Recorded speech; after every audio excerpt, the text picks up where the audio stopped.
Happy New Year po sa inyo mga ka-DM.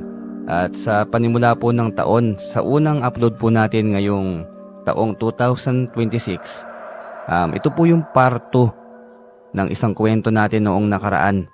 Kung natatandaan nyo po si Senti, yung binigyan po ng mutya ng duwende na ginamit sa manok panabong.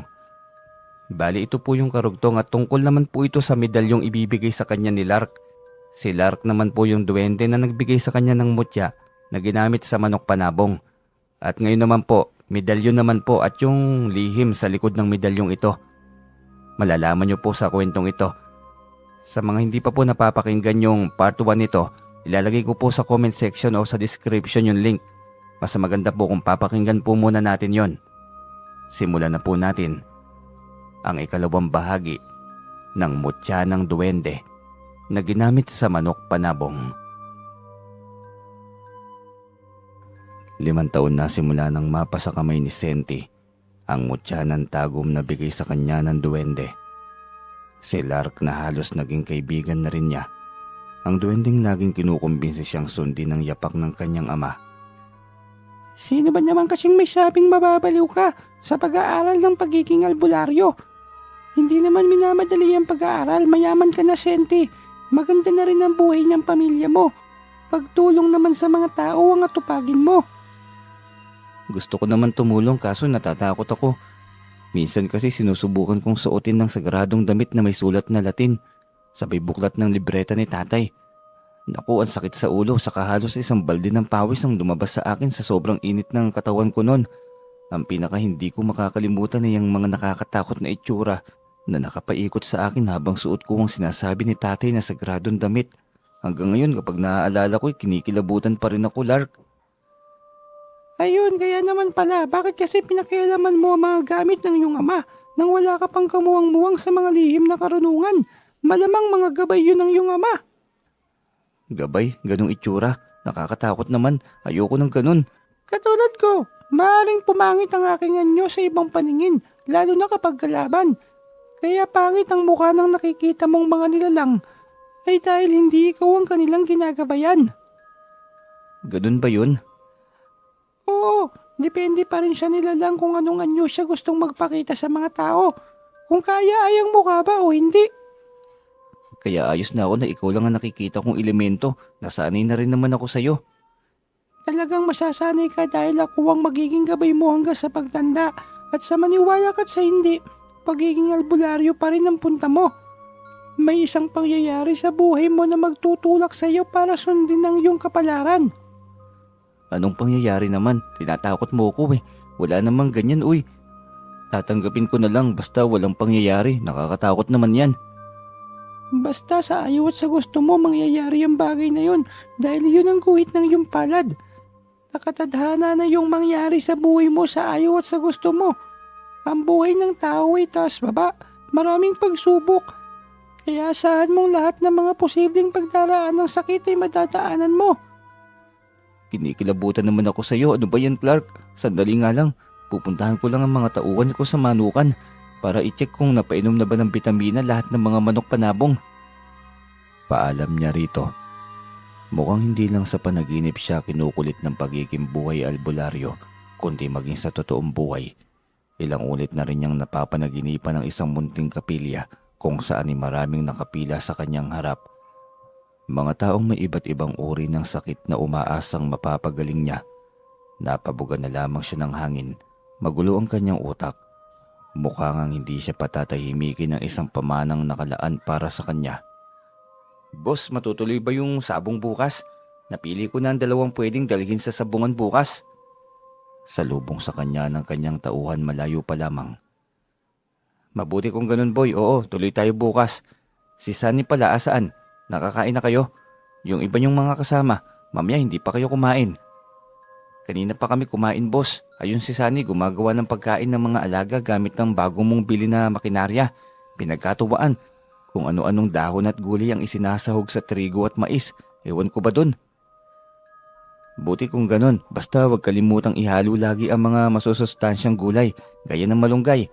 Ayos yan, lahat ng gulay para tiyak na masustansya. Sinabihan ko rin yun boss. Maging ang mga alagang baboy ay hiyang sa ginagawa nating sariling pagkain ng mga alaga. Ang tataba na nila. Yung mga kambing mo, 10 inahin yata ang nanganak kagabi. Si Ensoy at Diego ang nagpuyat kagabi. Naku, salamat sa pagiging responsable niyong lahat ha. Siyempre boss, ang buti niyo sa amin kaya dapat lamang na magserbisyo kami para sa inyo ng maayos. Salamat sa inyo boy talaga. Kung wala kayo at kung hindi dahil sa tulong niyo, hindi ko mapapalago itong pangarap kong babuyan, kambingan at manukan. Nagpapasalamat din kami sa iyo, Boss Senti. Nagkaroon kami ng trabaho at sapat na kita dahil sa inyo. Kaya totoo nga ang kasabihan boy. Ang tao ay hindi nabubuhay para sa sarili lamang. Opo, Boss Senti, tama kayo. At dahil binigyan kami ng mabuting amo at trabaho, dapat lang na pag-usayan namin ang aming serbisyo. At gusto ko hanggang sa huli kayo lamang ni Sunny ang pagkakatiwalaan ko dito sa aking mga alaga. Kung magdadagdag man tayo ng tao dahil lumalaki na ang ating farm, gusto kong kayo pa rin ang nagtuturo sa inyong mga kasamahan ng mga dapat gawin. Oo naman boss, nandito kami lagi at tapat kami lagi sa iyo. Natigil ang kanilang pag-uusap nang may mamataan siyang babae na nakadamit ng kulay itim. May belong nakatakip sa mukha nito na kulay itim din. Pamilyar ang tindig ngunit hindi niya masabi. Nakatayo lamang itong nakatingin sa loob ng kanyang malawak na farm. At para malaman niya kung may kinalaman ito sa kanya, nilapitan niya ito. Ngunit nang medyo nakalapit na siya ay napakurap na lamang siya ng maraming beses dahil bigla na lamang itong naglaho sa kanyang paningin. Dinig niyang nakasunod ang mga yabag ni Boy sa kanya kaya nilingon niya ito. Nakita mo yun Boy? Sabay turo niya sa harapan ng gate. Ang alin po boss? Halos umunat ng 1 metro ang leeg ni Boy upang makita ang tinuturo niya sa labas. Ngunit kumunot lamang ang noon nito. Kahit insektong palipad-lipad sa labas ay wala naman itong makita. Yung babae sa harapan ng gate, nakita mo naman yun di ba? Kaya siya may itim na belo, sakang haba ng damit niyang bestida na kulay itim na sumasayad pa sa lupa. Nalamukot lalo ang mukha ni Boy. Medyo kinilabutan na rin ito. Muling sinilip ang labas at halos buong kanto na ngunit wala naman itong makita. Ha? Wala namang taong nakatayo dyan boss Kung totoong meron, abay hindi mananahimik lamang dyan si Bantay. Imposible, malinaw pa naman itong mata ko Ayan siya, napaglaruan ba ang paningin ko? Naku boss, baka ibang nakikita mo, baka elemento o di kaya aswang. Hala ka boss, baka aswang ang nakikita mo kaya ikaw lang ang nakakakita. Si Maria Labu yata yung nakikita mo Doko, hindi ba dapat umaalulong di si Bantay kapag nakakakita ng mga elemento? Ng mga aswang, Maria Labu mo yung mukha mo. Sabay pa silang napatingin sa bahay ni Bantay. Biglang nagkatitigan at halos pareho ng reaksyon. Paano naman kasi tulog na tulog yung aso nakatoka sa harapan ng gate Hay, tawagin mo na nga lang si Sunny at ang iba pang mga kasamahan nyo. Magkakape na lang tayo. Sige boss, pero ayos lang naman sa'yo na iwanan kita dito. Baka mamaya nasa harapan mo na pala yung babaeng yun. Loko to hindi ako natatakot sa mga ganyan. Baka kapag ikaw nakakita ng alaga ko, himatayin ka pa. Si boss naman nagbibiro lang ako. Totohanan naman din yang sa'yo Tinawanan niya ito nang makita ang reaksyon nito. Sige na, tawagin mo na si Sunny. Nagbibiro lang naman ako Utos niya dito. Habang papunta sa kubong tinatambayan nila para magkape ay hindi rin mawala sa kanyang utak ang imahe ng babae. Kahit anong kumbinsi niya sa kanyang sarili na imahinasyon lamang yun ay hindi niya magawa. Para sa kanya tunay yung nakikita niya. Kompleto naman siya sa tulog at hindi rin siya lasing at lalong hindi siya nagdodroga. Pinagabihan sa kanilang bahay. Pagkatapos nilang kumain ay iniutos niya sa kanyang anak na maagang matulog dahil may pasok ito kinabukasan. Hindi ito nagsasalita at nakatulala lamang na tila ba hindi nakarinig ng kanyang mga sinabi. Makoy, naririnig mo ba ako? Papa, lagi ko po napapanaginipan si Mama. Pinatay niyo daw po siya, sinunog at nagmamakaawa sa akin. Papa, may bala ka bang paslangin si Mama? Ano? Bakit ko naman gagawin yun? Matagal ko nang napatawad ang mama mo anak. Pero ang ibabalik pa siyang muli sa buhay nating mag-ama, hindi ko kakayanin ang bagay na yun anak. Ginawa niyang iwanan tayo, bakit pa siya babalik muli? Dahil ba yumaman na ako? Sa bagay nga naman, noon ang pangarap ko'y simpleng buhay lang. Ngunit nung iwanan niya tayo, doon din namulat ang aking mga mata.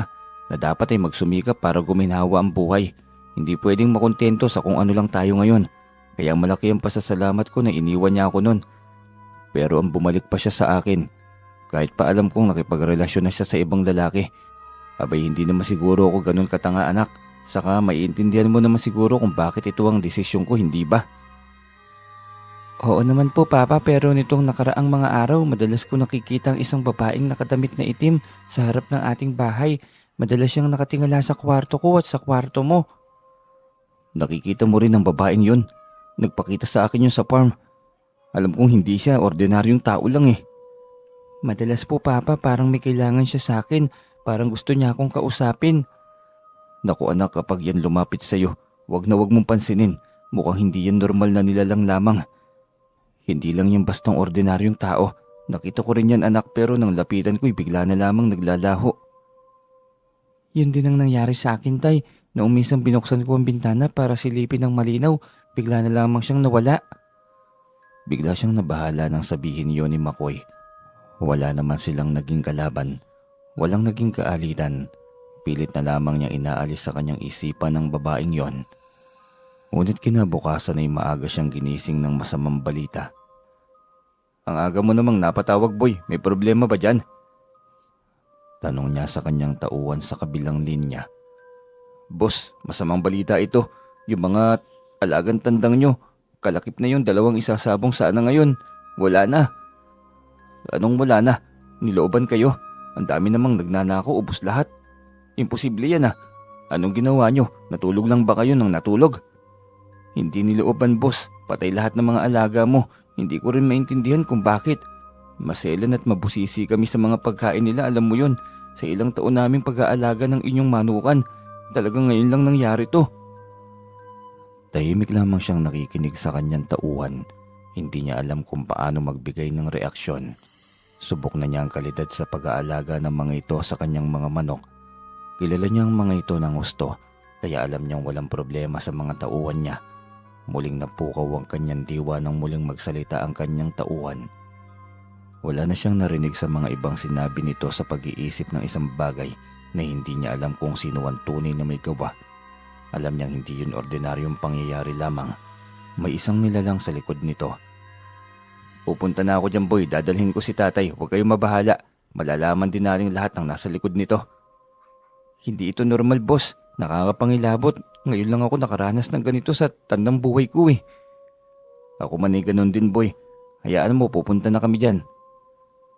Agad niyang tinawag si Lolo Oka, ang kanyang ama. Kanina pa itong gising at nagkakapina sa kanilang beranda. Bakit nalamukot yung mukha mo? Ano bang nangyari? Tay, samahan mo nga muna ako. Yung mga tandang na alaga ako at mga inahin, namatay lahat sa isang gabi lang. Kahapon nung magpunta ako sa farm, napakasigla lahat ng mga alaga ko. Wala kahit isang may sipon man lang, kaya hindi ka panipaniwalang basta na lamang silang nangamatay tapos naubos ba. Mukhang hindi nga yan normal. Mabuti pa'y halika na, tignan ko kung bakit. Agad silang pumiyahe patungo ron. Sinalubong agad sila ni Boy na halatang sobrang nag-aalala at natatakot. Alam mo naman kung paano namin alagaan ang iyong mga tandang at inahin, di ba boss? Wala kami ginawang masama sa mga alaga mo. Hindi ko alam kung bakit bigla na lang silang nagkaganito. Hindi namin alam. Pagtatanggol ni Boy sa sarili nito at sa mga kasama. Alam ko naman yun Boy. Hindi naman mawawala ang tiwala ko sa inyo eh. Kaya wag na kayong mag-alala, magiging maayos din to. Malalaman din natin sino ang may gawa nito. Pagkatapos ikutin ni Lolo Oka ang kanyang mga manukan ay nagmamadali itong bumalik sa kanilang kinaroroonan. Mukhang masama nga ito, Sente. May taong galit sa iyo na nais kang hilahin pababa. Sino naman, naging mabuti naman ako sa lahat. Kahit kailan hindi ko ginawang manlamang at lalong hindi ko ginawang magdamot. Ikaw lang ang nakakaalam niya, Sente. Sino ba ang taong may galit sa iyo? Bigla siyang napaisip. Si JR. Imposible nang makapang-abuso pa dahil patay na yon, kasabay ng pagkamatay ng Kuya Edin niya. Mukhang hindi lang ito ang posibleng mangyayari. Mukhang may iba pa. Anong ibig mong sabihin, Tay? Naaamoy ko ang kakaiba dito sa iyong sakahan. Mabuti pa'y magpausok na muna ako.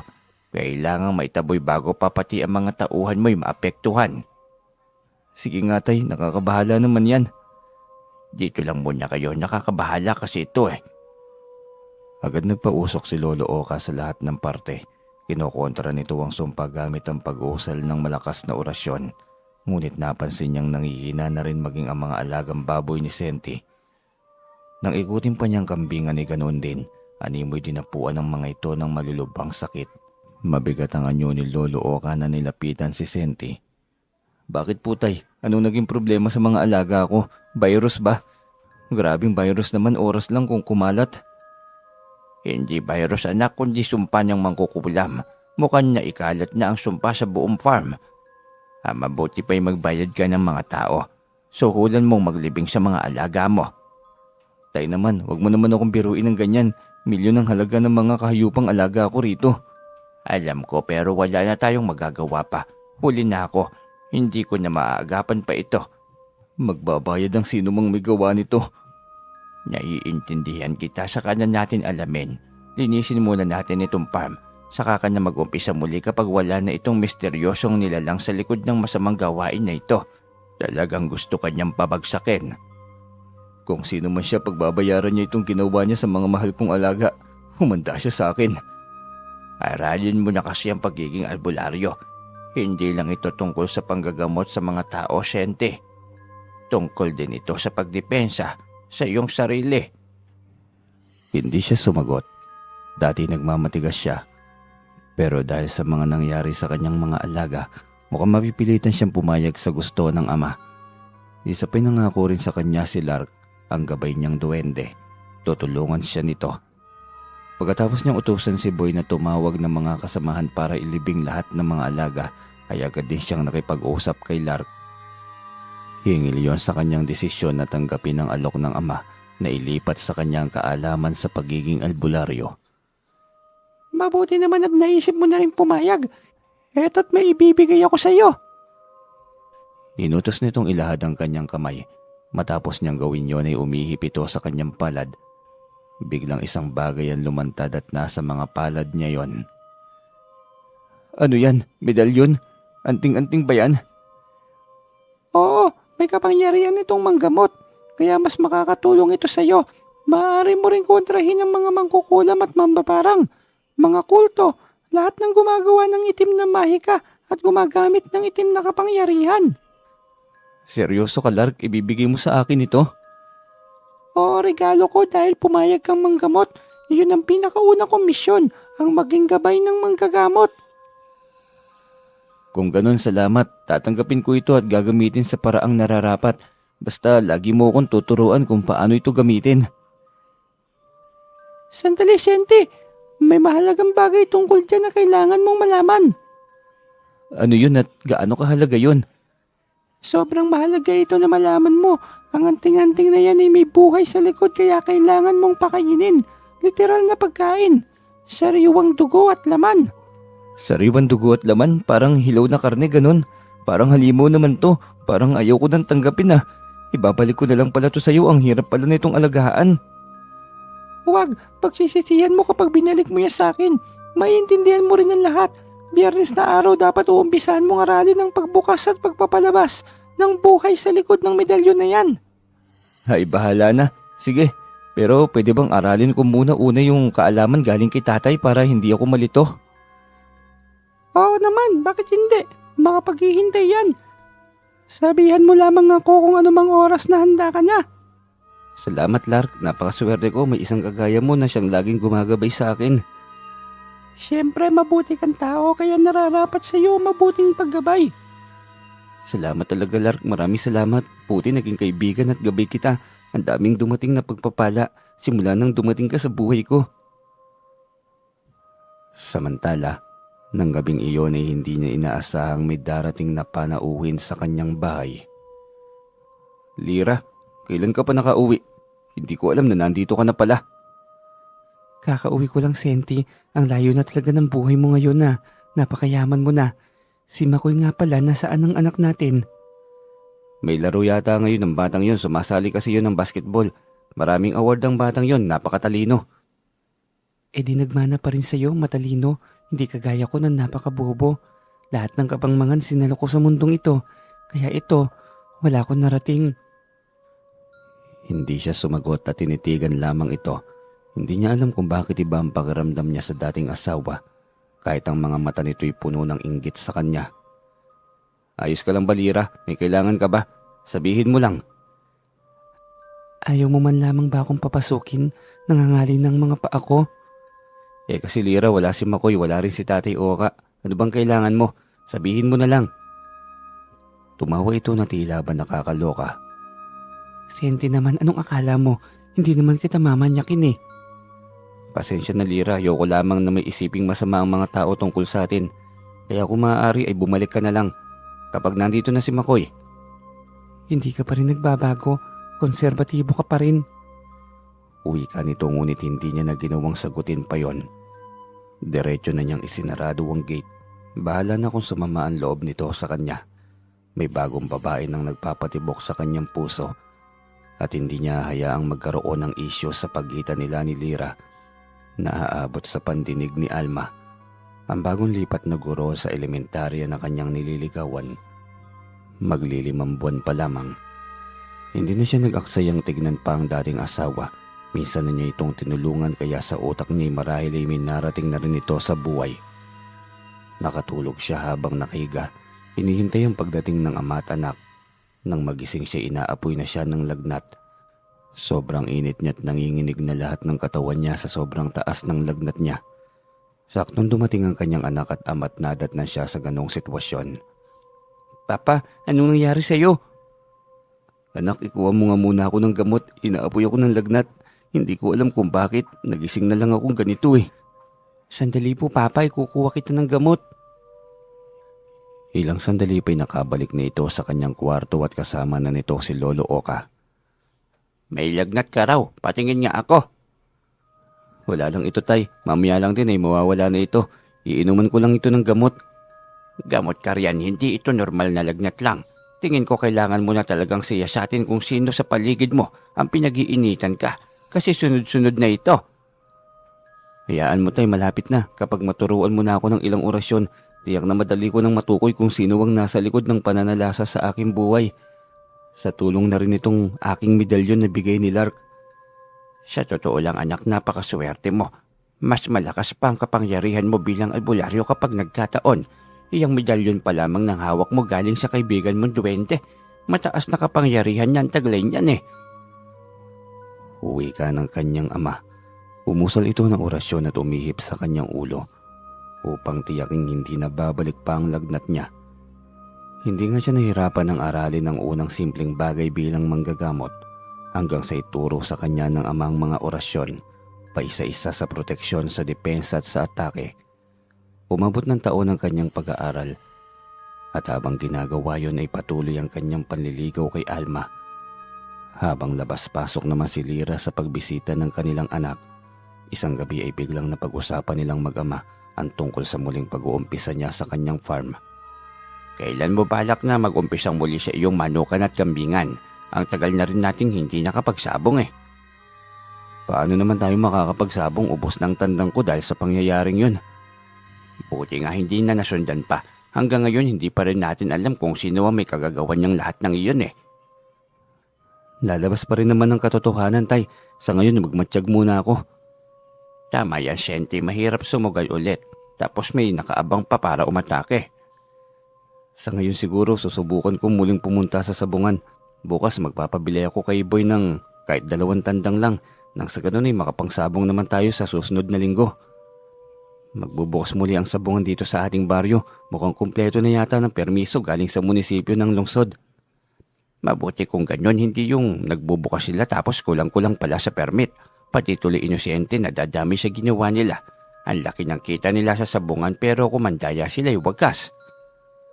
Natuto na ang mga yun ng leksyon, Tay. Ang laki ng mga multang binayaran nila eh.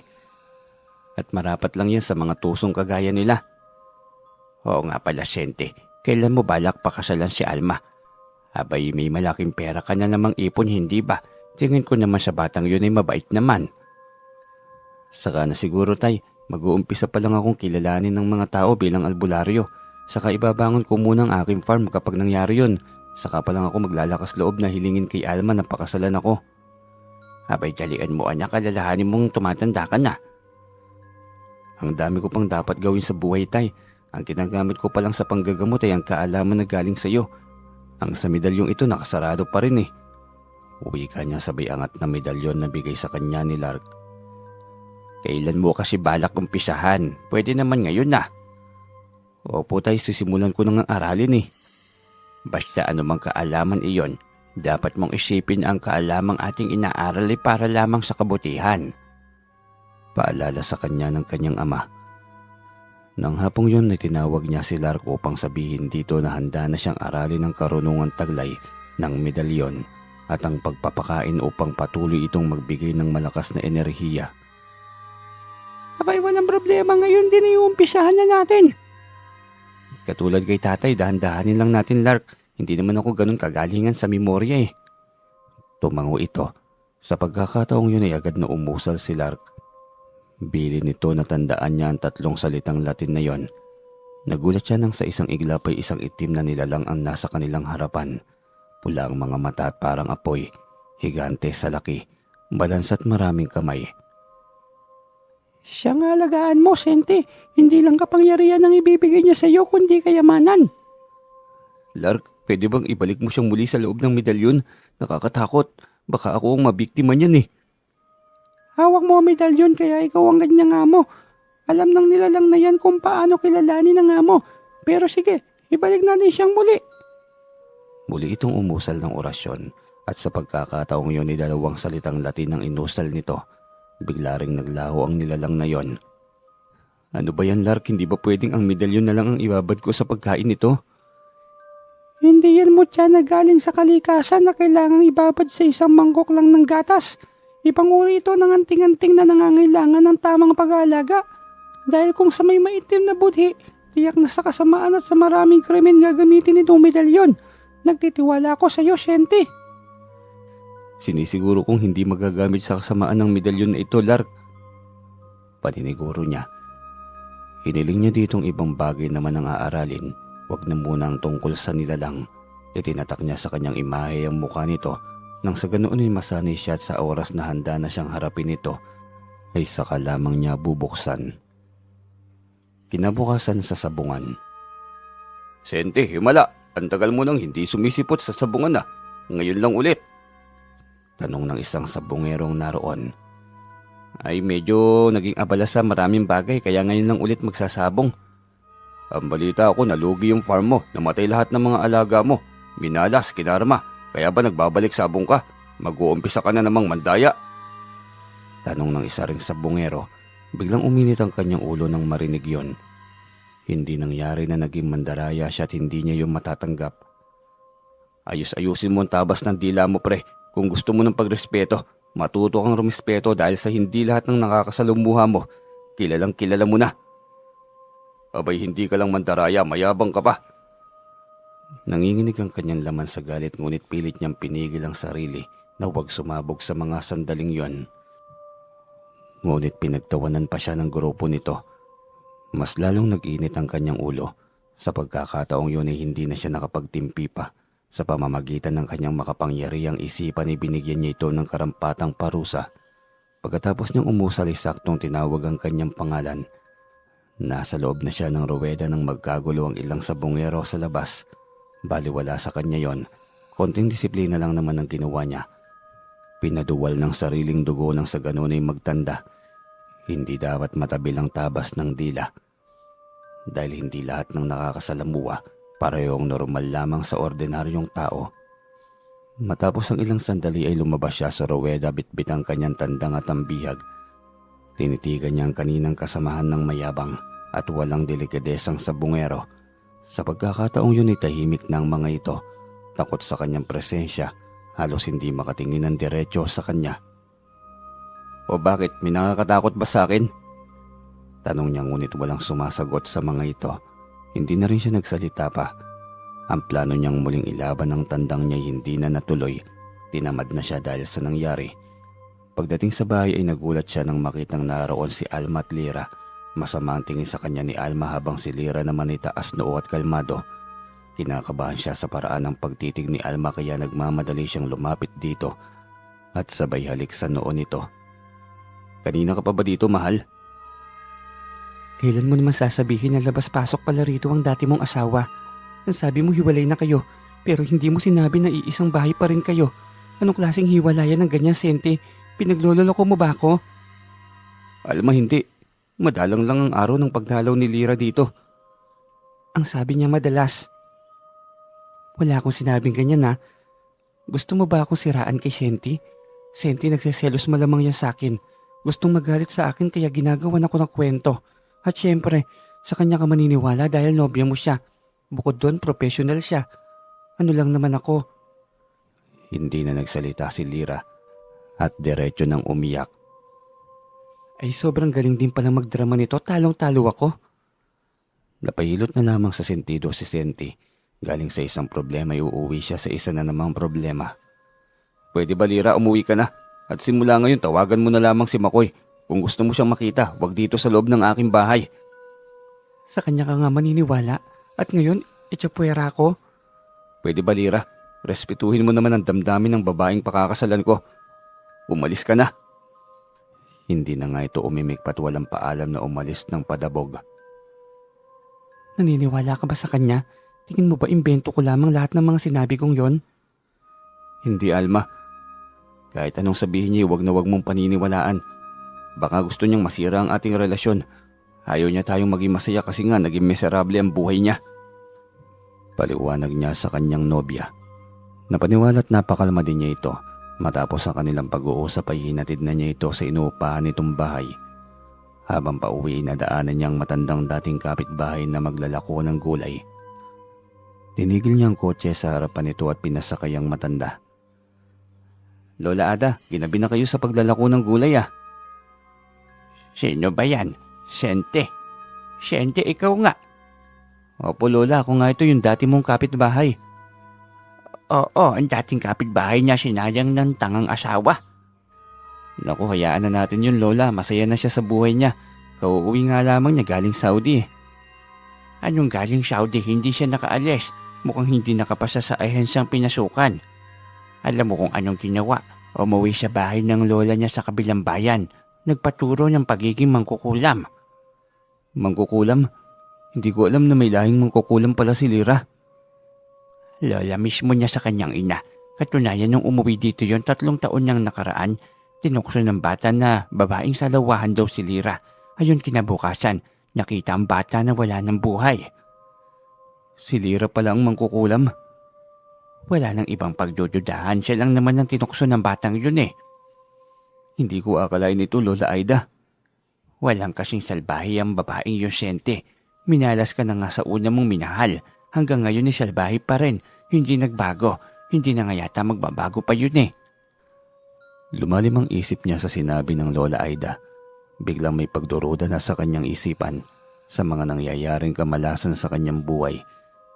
Bigla niyang gustong itawid si Lira, ngunit hindi niya ito pwedeng gawin ng walang basehan.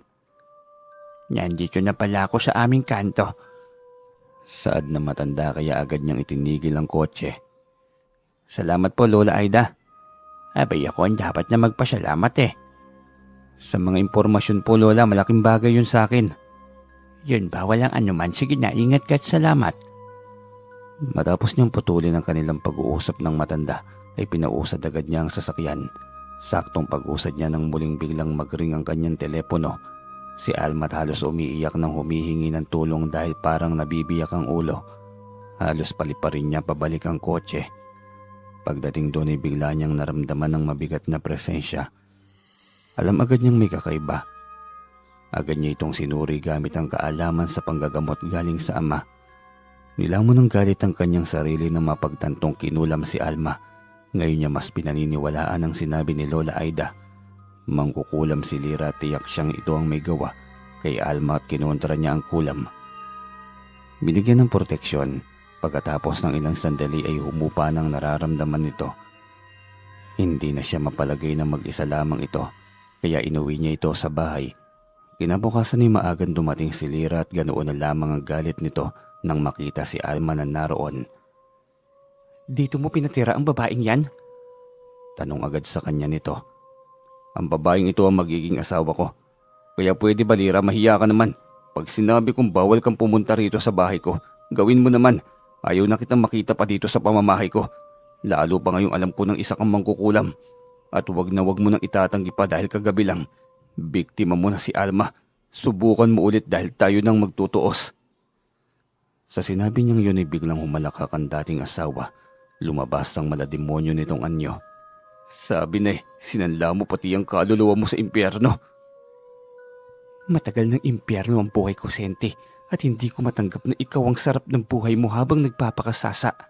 Habang ako'y minalas pa rin. Kahit ang pagtatrabaho abroad na lang hindi pa maibigay sa akin. Hindi ko kasalanan yun, Lyra. Bakit mo naman ako dinadamay? Kagagawan mo yan sa buhay mo. Pinabayaan mo ko. Hinayaan mo ko magdusa kaya dapat lamang din na ibalik ko sa iyo ang paghihirap na naranasan ko. Hayop ka. Ako talaga ang may kasalanan. Sa dami na ginawa mong kasamaan sa buhay ko, may ibinalig ba akong sisi sa iyo, Lyra? Yung malawak kong farm ng manok at kambing pati na baboy. Milyones ang lugi ko at tiyak kung ikaw ang may kagagawa ng lahat ng yon. Ako nga. Ano masakit ba, Senti? Ang gusto ko'y hindi ka na makabangon pa. Kung maghihirap din lang naman ako, dapat sabay na tayo. Hindi pwede na masaya ka habang ako'y nagturusa. Hindi niya alam kung ano ang kanyang gagawin sa mga sandaling yon. Para na siyang sasabog sa galit, subalit kailangan pa rin niya ng pagkontrol. Ayaw niyang matakot sa kanya si Alma. Pinakiusapan pa niya si Lyra na umuwi na. Ngunit nagmatigas ito at gusto talaga siyang subukin dahil doon ay napilitan siyang labanan ng kapangyarihang itim nito. Alma, pumasok ka muna sa loob ng kwarto mo. Huwag na huwag kang lalabas hanggat hindi kita tinatawag. Inalmahan yon ni Lyra ngunit nagmadali na rin si Alma na sinunod ang kanyang utos. Naiwan silang dalawa sa loob ng sala. Pinilit ko ang sarili kong huwag kang saktan, kaya huwag mo akong subukan. Hindi mo ako kakayanin. Kadiliman lamang ang mayroon ka, Lyra, kaya hindi kailanman magkakaroon ng magandang wakas ang ganyang gawain. Itigil mo na yan dahil hindi pa huli ang lahat. Maaari ka pang magbago. Wala na, huli ng lahat, Senti. Pinasok ko ng buhay ko rito, kaya dito na iikot ang aking mundo. At ang una kong misyon ay ang buhay mo at ng mga nakapaligid sa iyo. Natawa na lamang siya sabay iling sa sinabing yon ni Lyra. Hindi na talaga magbabago pa ang ugali nito. Kaya wala siyang magawa kundi bigyan ito ng nararapat na parusa. Tinawag niya si Lark upang humingi ng payo. Sa isang iglap lamang ay nasa harapan na niya ito. Nagulat si Lyra at hindi inaasahan yon. Si Lark lamang na isang duwende, takot na takot ka na agad. Gabay mo lang yan. Anong kapangyarihan ang mayroon ka? Kailan ka pa nagkaroon ng ganyan? Bakit parang takot na takot ka? Nakalimutan mo bang albularyo ang aking ama? Ikaw nga, sa tagal ng pagsasama natin noon, hindi ko man lamang alam na mangkukulam pala ang lola mo. Hindi ito umimik at halatang takot na takot kay Senti. Umusal siya ng orasyon upang hindi makaalis sa apat na sulok na yon si Lyra dahil tiyak siyang tatakas lang ito kapag ramdam na nito ang pagkatalo. Anong problema, Senti? Tanong ng alaga niyang duwende. Ang babaeng ito ay masyadong maraming atraso sa akin. Siya ang may gawa kaya naubos lahat ng aking mga alaga sa farm. Kinulam niya ang aking mga alaga. Napakaitim ng budhi nitong babaeng ito. Akala mo naman mabuti ka. Kaya nga kayo nandito at nakikisampid sa mundo dahil sa kasamaan ninyo. Wala na kayong lugar sa langit kasi nga mainggitin kayo. Hindi na kami yun. Ninuno namin ang may gawa at naipasa na lang sa amin. Kaya nga sinusubukan naming bumawi. Malay pa natin may pag-asa pa. Anong pag-asa? Wala nang pag-asa. At kung wala man, kasama ka sa amin sa linaw ng apoy. At sa ngayon iyong katawan mo'y pwede pang ihain sa alagang nilalang ni Senti. Buksan mo ang alaga mo, Senti, para hindi ka na mahirapan pang magpakain ng dugo buwan-buwan. Ito'y pang isang buong taon na niya. Anong ibig mong sabihin, Lark? Masama din naman at walang balak magbago ang babaeng ito ayon sa tono ng boses. Ang mga kagaya nito'y dapat na rin bigyan ng nararapat na parusa. Anong akala mo sa akin, tanga? Magpaparusa lang sa kagaya nyo? Wala kayong karapatan. Adios! Ngunit dismayado ito ng ilang beses nitong sinubukang mawala sa kanilang harapan, ngunit hindi ito nangyari. Ano yan, Lyra? Bakit parang hindi umaayon sa'yo kahit ang kapangyarihang itim mo? Hayop ka, Senti. Anong ginawa mo sa akin? Sinubukan ko lang naman kung gaano kalakas ang kapangyarihan mo. Napakatapang mo naman. Kapiranggot lang naman pala yung hawak mong kapangyarihan. Gusto mo akong subukan? Pwes, namnamin mo ito, Senti. Napahiyaw siya nang sabay na sumakit ang kanyang ulo at tiyan. Napahiga siya sa sahig dahil sa hindi niya makayanang sakit. Mahina ba ako, Senti? Sabihin mong mahina ako. Buksan mong lagusan ng alaga mo, Senti. Oras na. Hindi ka na ba magsisisi, Lira? May pagkakataon ka pang magbago. Hindi na, Senti. Kamatayan ang magpapatapos ng pagkatao kong ito. At kahit kamatayan, hirap akong mahuli. Yan ba ang akala mo, Lira? Tanong niyang sapo ng kanang kamay ang ulo at kaliwa naman ay nasa tiyan. Umalakak lamang ito sa kanyang sinabi. Mas lalong tumindi ang yabang nito sa sarili. Oras na, Senti. Ano pang hinihintay mo? Agad niyang inusal ang 3 salitang Latin. Biglang sumulpot ang isang nilalang sa kanilang harapan. Gulat na gulat si Lira nang makita yon. Ano yan? Ang pangit! Siyang tatapos sa kasamaan mo, Lira, kaya pasensyahan tayo. Hindi! Sambit nito sabay usal ng orasyon, ngunit patuloy lamang na lumalapit dito wang nilalang. 4 na kamay nito ang biglang pumulupot sa katawan ni Lira. Hindi nito kayang labanan ng puwersa ng nilalang. Halos masuka na rin si Senti sa lansa ng nilalang. Ngunit kailangan niyang tiisin yon. Yun ang alaga niya at kinakailangan niyang masigurong naaalagaan niya ito ng gusto. Walang magawa si Lira nang unti-unti itong lamunin ng kanyang alaga. Wala na rin siyang natitirang awa pa rito. Binigyan niya ito ng pagkakataon ngunit hindi nito gustong baguhin ang buhay. Kaya wala na siyang magawa pa. Usalin mo ang 2 salitang Latin, Senti. Ganyan ang bilin ko sa iyo. Huwag mo siyang hayaan na magtagal sa mundong ito. Baka masanay at gustong hanapin lagi ang liwanag. Pagkautos ni Lark sa kanya agad siyang umusal ng orasyon. Bigla rin itong naglaho sa kanyang harapan kasabay ni Lira. Hindi ba kasalanan yun? Hindi na dapat bigyan ng pagkakataon ng ganung uri ng tao. Wala namang pagsisisi sa puso niya. Nakita mo't mula din mismo sa kanyang bibig. Mali yata na mayroon ako nito. Ang dami ko nang nagawang kasalanan. Kanina hinamak ako sa sabungan. Ayun, dinisiplina ko. Hindi ko naman pinatay pero tiyak na magdudusa pa rin siya sa ginawa ko. Napagastos pa siya sa ospital.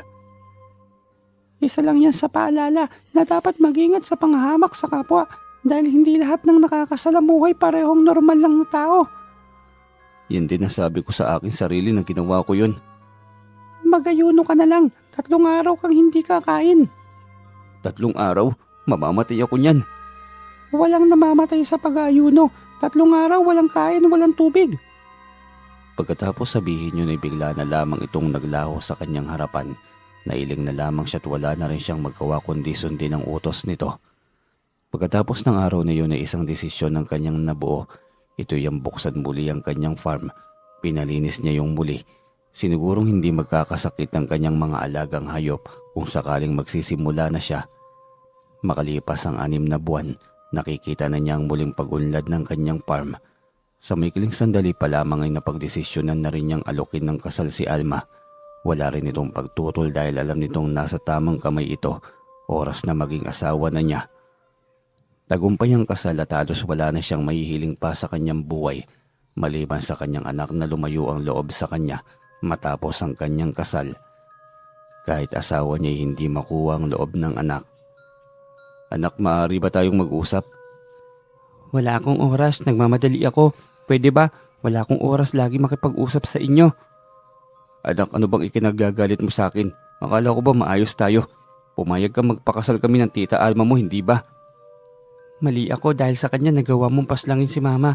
Hindi kita mapapatawad at pagbabayarin ko ang babae mo sa ginawa niya. Anak, walang kasalanan si tita Alma mo at paano mo nalaman? Hindi mo na kailangan malaman pa. Humanda kayo sa akin. Anak, ikaw pa ba yan? Sino akala mong kausap mo ngayon?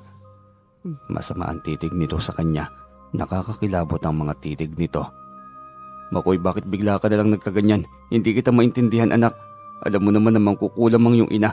At ikaw mismo galit sa kanyang ginawa, di ba? Sinamaan pa rin siya ng titig nito. Pagkatapos ay dire-diretso na itong lumabas. Napasunod na lamang ang kanyang tingin sa anak. Masama ang kutob niya sa kilos nito. Isinawalang bahala na lamang muna niya. Naisip niyang baka tungkol sa yaman ang iniisip nito. Dahil may kahati na ito, nailing na lamang siya't saktong lumabas ng kanyang kwarto ang kanyang asawa. Nakasuot na ito ng uniforme dahil balik trabaho na ito. Bakit nakasimangot ang mahal ko? Anong mukha yan? Si Makoy kasi mahal, bigla na lamang siyang nagbago. Hindi ko alam kung bakit. Baka may gustong hingin, nahihiyang sabihin kaya nakasimangot. Hindi eh. Iba siya kung kumilos at magsalita. Parang hindi siyang anak ko. Malayong malayo sa mabait na Makoy na dati. Saka yung boses niya malalim. Talagang may bumabalot na hiwaga sa pagkatao niya, mahal. Hayaan mo na lang muna, baka naninibago. Siyempre hindi niya ako tunay na ina. Baka selos sa atensyon din. Huwag mo na nga lang masyadong problemahin. Mabait si Makoy kaya wala kang dapat na alalahanin sa kanya.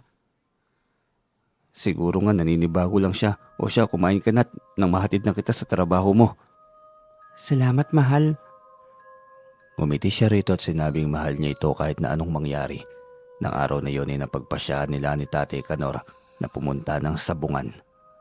Napakadalang na lamang nilang pumunta ng sabungan. Iyon ay dahil nakatuon ang pansin niya sa kanyang farm at iba pang mga naipundar na hanap buhay. Minsan lamang siyang sumasama sa sabungan kapag gusto niyang maglibang. Dumadami na rin kasi ang mga taong nagpapagamot, mga nagtitiwala sa kanyang kakayahan sa panggagamot. Masasabi niyang napakaswerte niya at bukod tanging pinagpala dahil sa napakaraming ibinigay na pagpapala ng Panginoon sa kanya. Ang makapagpagaling sa mga may sakit ay bukod tanging pagpapala na. Ang pagtulong sa mga kaanak, ang pagkakaroon ng butihing asawa at mabait na anak, masasabi niyang napakaswerte niya sa kanyang buhay. Pagdating sa sabungan ni muli na naman siyang naging sentro ng atraksyon ng mga sabungerong naroon. May positibo at negatibong imahe sa bawat sabungerong naroon. Sa pagkakataong yun ay hindi na siya nagpapaapekto pa. Alam niyang higit na mas marami ang humahanga sa kanya kaysa ng aalipusta at mas marami ang nakakakilala sa kanya bilang mabuting tao. Kuya Senti, pabalato kapag nanalo ah! Biglang sigaw ng isa habang kinukuhanan ng timbang ang kanyang tandang. Nilingon niya ito at tinanguan. Marami tuloy ang nakahingi kaya sinisiguro niyang malaki ang magiging panalo niya nang sa ganun ay mabigyan niya lahat ng nasa bandang iyon. Mukhang mapapalaban tayo ng marami nito, anak. Ang daming humihingi ng balato. Walang problema tay, kahit umabot pa tayo ng pang-apat na laban, mabibigyan lahat ng mga Kristong yan. Lahat marami din yung mapanlait, piliin mo lang kung sino ang karapat dapat na mabigyan. Hindi na tayo, lahat sila mabibigyan para walang bigat ng loob. Kaya ka pinagpapalaan na kinapakabuti mo pa rin kahit sa mga taong masama ang tingin sa iyo. Yung iba naman kasi tayo nanghuhusga lamang depende sa kung anong narinig nila mula sa iyo. Kapag nakita na nilang totoong ikaw, tiyak na mag-iiba na rin ang tingin nila. At yung nagkwento sa kanila syempre lalabas na sinungaling. Napangiti si Lolo Oka sa kanyang sinabi. Nakuha nito ang ibig niyang sabihin. Isang may inggit lang naman sa kanyang buhay ang maaaring may lakas ng loob na sisira sa kanyang katauhan.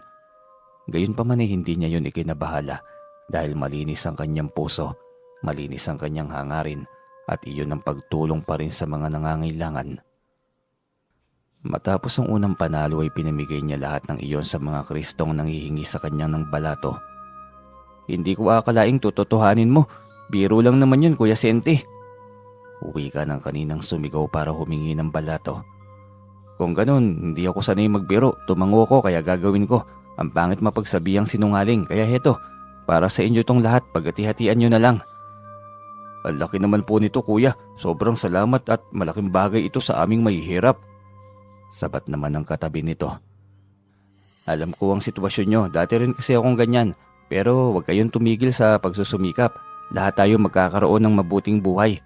Panapanahon din yan. Sana nga magkaroon din kami ng swerte kagaya mo, Senti. Walang imposible. Basta patuloy lang ang pagsusumikap. Saad niya. Mas nakilala pa siya ng mga tao bilang may mabuting puso dahil sa kanyang ginawa. Isang lalaki ang bigla na lamang pinagtulungan na buhatin dahil sa bigla na lamang itong namutla at nawalan ng malay. Napukaw ang atensyon niya ron kaya patakbo siyang lumapit. Ano yan? Anong nangyari? Kuya Senti, baka sobrang pagod kaya ganito. Sagot ng isang lalaki. Tumabi muna kayo.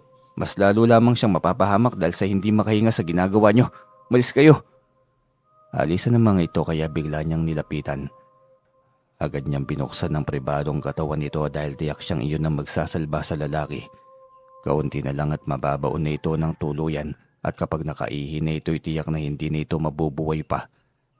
Suwerteng naroon siya dahil kung wala siya tiyak na hahayaan lang ito ng mga taong nakatunganga roong walang alam. Unti-unting bumalik ulit ang normal na kulay nito. Saka lamang siya nagpasya na dalhin ito sa ospital. Isinugod niya ito ng ospital ng walang pag-aalangan. Tay, ilaban mo lang yung tandang. Isang laban na lang, Tay. Ikaw nang bahala dahil kailangan nitong mapalitan ng dextrose. Kulang sa pahinga ang taong ito. Pumunta pa ng sabungan. O sige, ako nang bahala rito. Mag-ingat ka na lamang sa pagmamaneho. Bili ng kanyang ama. Matapos ang pangyayaring yun ay mas lalong umugong ang kanyang pangalan sa buong baryo. Mas lalo siyang nakilala bilang magaling na manggagamot. Mabuting kapwa at higit sa lahat ay mayaman.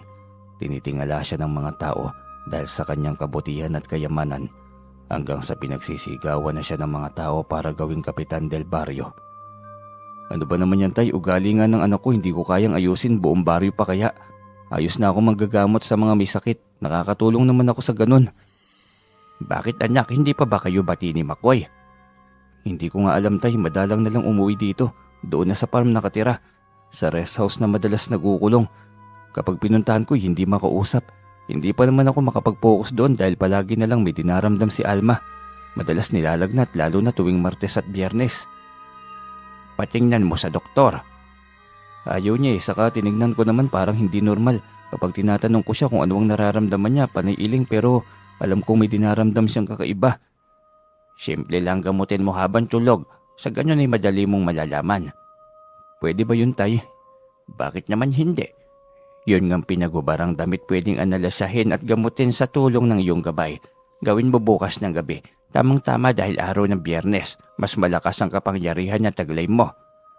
Dahil sa sinabing yun ng kanyang amay, naghanda siya para sa gagawin niya at nababahala na rin siya sa hindi normal na pagbagsak ng katawan ni Alma. Wala siyang ginawa buong araw kundi bantayan ng asawa. Araw ng Biyernes yon. Isang buwan ang hiningi nitong siklib sa opisina ng edukasyon. Kaya alam niyang may mabigat itong karamdaman. Mahal, wala ka bang lakad? Ayos lang naman ako mag-isa rito. Alam mo, hindi ka ayos. Masama ang pakiramdam mo. Kahit hindi mo sabihin, makikita sa mukha mo, sa katawan mo at sa boses mo. Mahal, gagaling din ito. Huwag mo na akong alalahanin pa. Ayoko maging pabigat sa'yo. Bakit mo ba iniisip ang bagay na yan? Asawa mo ko, Alma. Ano man ang karamdaman mo, naririto ako. Handang alagaan ka. Kaya wag mong isipin ng kung ano pa.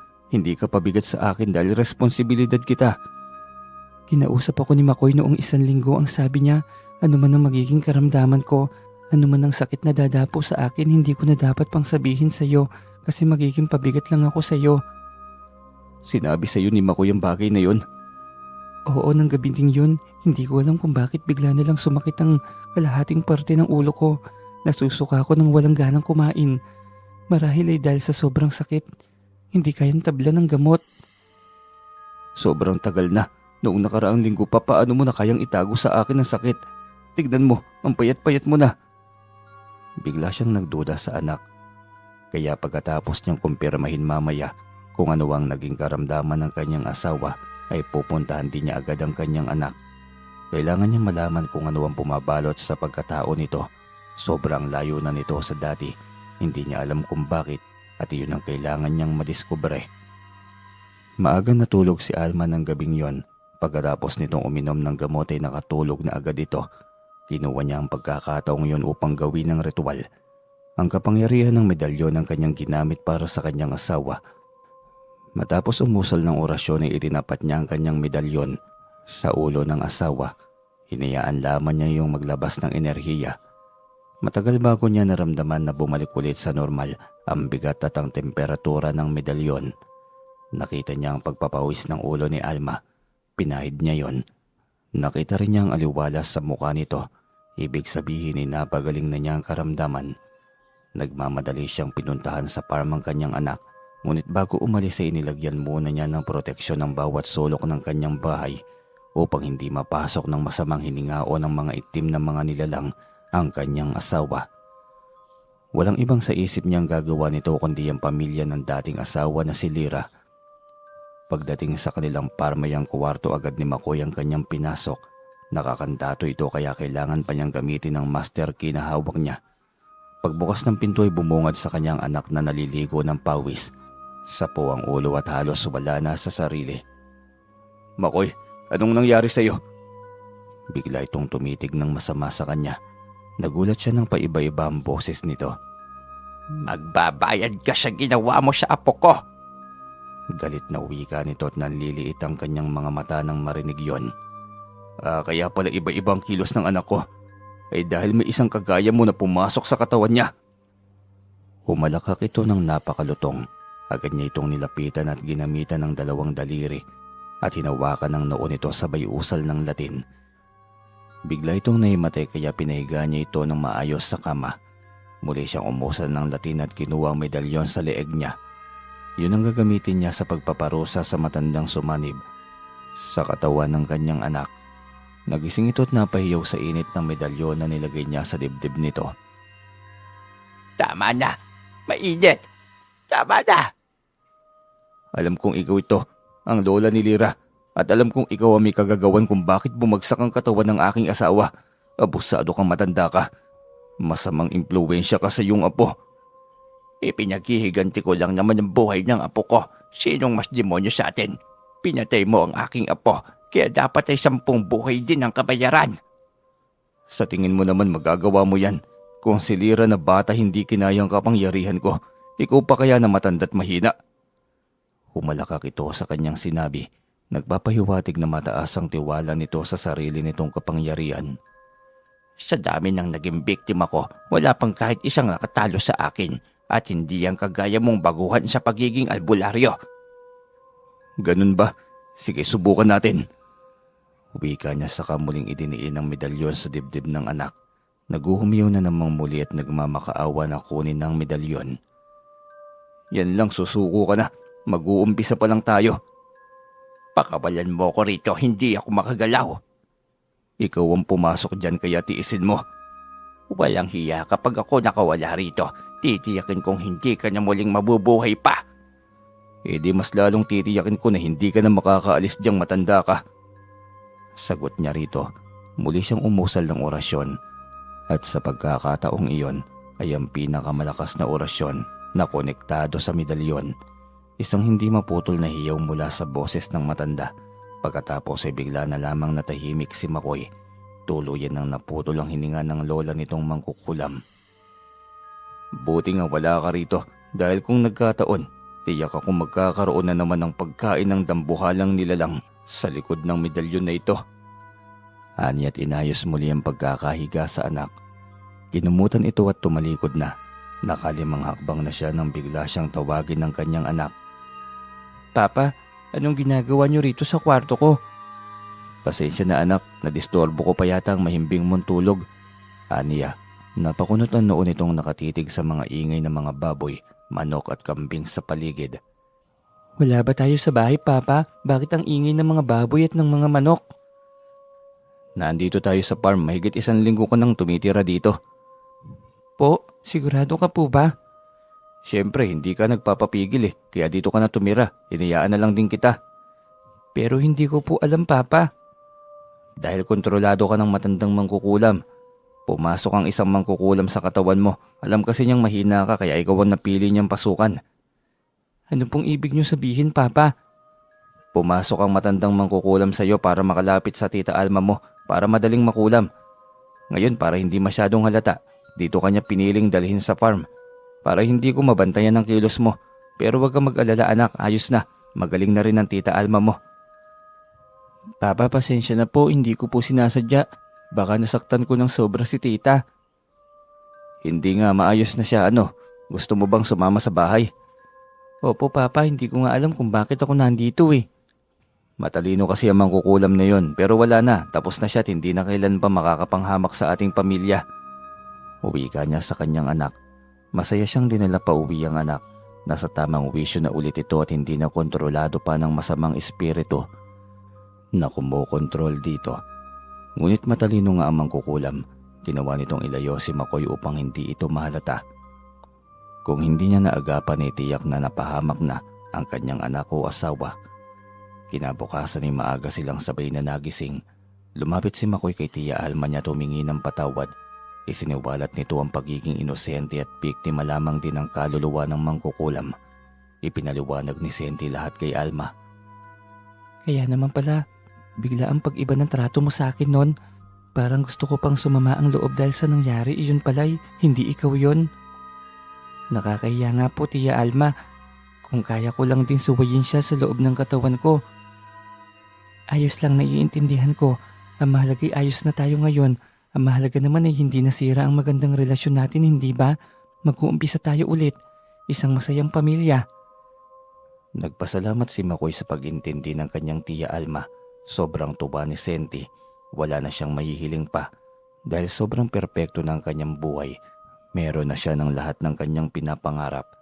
Nakakatulong na rin siya sa kanyang kapwa. Makalipas ang 2 buwan ay masayang ibinalita sa kanilang lahat ni Alma na ito ay nagdadalang tao. Nataon na naroon din ang kanyang ama, kaya maging ito'y tuwang-tuwa. Anak, unang araw ng piyesta bukas, tamang-tama yan. Magpapalitsyon tayo ng 5 baboy. Kakatay ng 5 kambing at maraming tandang. Oo batay, walang problema. Konting kahilingan lang yan. Pasasalamat sa napakaraming biyayang dumating sa buhay natin. At dahil sa unang araw ng piyesta, syempre may sabong. Sino sa atin ang pupunta sa sabungan? Ako na siguro tay, ikaw nang bahala sa mga taong kukunin mo para magluto rito. Iimbitahin ko na rin ang mga sabungerong naroon bukas. Sige anak, ayos yan.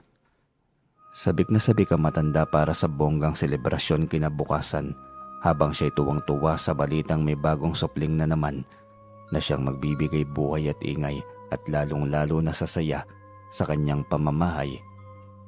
Kinabukasan ay halos lahat ng mga tao sa sabungan ay inimbita niyang pumunta sa kanyang bahay para sa hapunan. Halos buong baryo ay nasa bahay niya ng gabing yon. Ngunit kahit gaano pa pala siya kabuti sa mga ito, may isa pa ring magtatangka na hindi maganda. At kung sino pa itong mukhang edukado at may posisyon at titulo, ay siya pang kasuklam-suklam sa lahat. Kapitan, bakit nandito ka sa aking kwarto? Saka bakit wasak na halos ng gamit dito? Ano yung nasa bulsa mo? Kapitan naman, nire-respeto kita dahil ikaw ang ama ng baryong ito. Pero sa ginawa mong ito, paano kita re-respetuhin? Hinahanap ko lang naman ang dahilan ng pag-unlad mo ng gusto. Itong ugat ng tagom na nasa bulsa ko. O kaya yung hugis luhang itim na diamante na nasa kahon. Baka ito ang dahilan, pasensya na Sente. At dahil nahuli mo ako, mapipilitan akong paslangin ka. Kinuha nito ang baril sa gilid nito. May silencer yon kaya alam niyang planado na lahat ng kapitan. Ngunit bago pa nito kinalapit ang baril ay umusal na siya ng orasyon. Hayop, bakit hindi pumuputok? Hindi ito maaari. Inusal pa niya ang 3 salitang Latin at sa isang iglap lamang ay nasa harapan na agad ng kapitan ng dambuhalang nilalang. Gusto mong malaman ang lihim ko, hindi ba? Ito kapitan, ito ang aking lihim. Hindi, ano yan? Ang baho! Reklamo nito ngunit 5 kamay na ng nilalang ang humapit sa baywang nito. Hinila ng hinila at kahit anong pagmamatigas ng kapitan na hindi makalapit ay nadadala pa rin ito dahil sa lakas ng dambuhalang nilalang. Adyos kapitan, sa kanya ka na makipag-usap. Uwi ka niya sabay usal ng 2 salitang Latin. Sabay ang mga itong naglaho at wala man lamang na iwang bakas ni kapitan sa kanyang kwarto. Pasensyahan tayo kapitan, hindi ka kasi nakukontento. Lumabas na siya tinarap ang maraming bisita na tila ba walang may alam kung ano ang nangyari sa kanilang kwarto. Hindi niya kasalanan dahil naging mabuti siya sa mabuti. Hindi pwedeng ang masamay pakitaan pa rin ng kabutihan. Mas lalo lamang mga abuso ang mga yon. Mahal, anong ginawa mo sa loob ng kwarto? Anong mga kalabugang naroon kanina? Tanong sa kanya ng kanyang asawa. Yun ba? May hinanap lang ako. Wala yun. Nahanap ko naman siya. Kaya ayos na. Ganun ba? O siya, kumain na rin tayo. Kanina pa akong gutom. Konti na lang naman ang kumakain. Madalas yung mga kinuwang tao para tumulong sa atin dito. Kaya ayos na siguro to. Tumango siya't nakisama na rin sa iilang mga tauhang naroon. Hindi siya magsasawa makisama sa mga taong naging mabuti ang pakikitungo sa kanya at hindi rin siya magsasawang tumulong sa mga taong humihingi ng tulong. Dahil simula ngayon, ang kanyang tunay na misyon ay ang pagtulong, ang pagsabong, ang magiging libangan na lamang niya. Ang kanyang pagtutuunan ay ang panggagamot sa mga inabuso ng mga elemento dahil yun ang pinakamahalaga sa lahat. Buhay ng taong pinahamak ng mga elementong nakapaligid na may inggit sa buhay ng taong may isang normal at masayang pamumuhay. Hanggang dito na lamang po ang kwento. Maraming salamat po sa inyong lahat.